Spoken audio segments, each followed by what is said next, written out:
All right, so I finished book 2, Exodus, to give a very short summary. I'm not going to be able to make this less than a minute. In book 1, Joseph, who was the son of Jacob, aka Israel, went to Egypt and he found favor with Pharaoh. So Pharaoh gave him land and resources and let him build his people up. But the later Pharaoh didn't like how strong the people of Israel were getting, so he enslaved them, like the later generation of Pharaoh enslaved the later generations of Israel. So Exodus was about the people of Israel getting free from Egypt and getting free from the enslavement of Pharaoh. So Moses was the chosen prophet who went to Pharaoh. And a lot of people might not know this. It seemed like you would expect that Moses did all of this by himself, but his brother Aaron was like speaking for him every time he went to Pharaoh. So he went to Pharaoh, I don't know if it was 7 times, but a number of times. And each time he would say to Pharaoh, let my people go, and show him a miracle, because Moses had talked to God and God told him to go to Pharaoh and tell him to let the people go.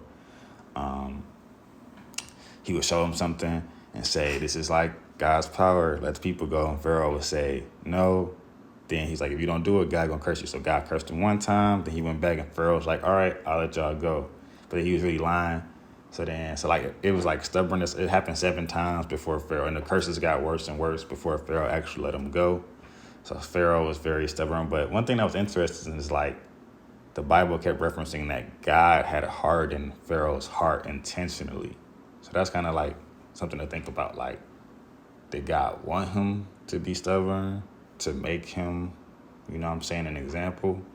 Like, why wouldn't God have, just made him accept it the first time he asked? So that's something that I think the Bible was emphasizing.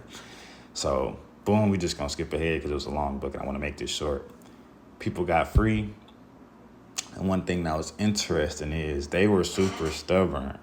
So Moses kept like directing them with the orders that God had gave him. And they kept whining and crying, like kept doing it, and almost incurring the wrath of God. But Moses kept saying nah, don't smite them. So later after they got free, they left and like traveled to where they were supposed to go. And Moses was talking to God and he got the law from God, like the 10 Commandments. So the rest of the Bible was like basically the 10 Commandments and the rest of the laws that were given to Moses to establish for the people. And a lot of it was about like the instructions to build the tabernacle or where the habitation where they were going to live. And that was it. That was the book. One thing that was really interesting, the first commandment says, thou shalt not put any other gods beside me. So like, don't worship anybody but this God. And it said, because I am a jealous God. And that was just like wild to think about, that in the Bible it said like God saying like, I am a jealous God. And it said that another time too. So just like God calling himself a jealous God was interesting to me. That was news. I never heard that before.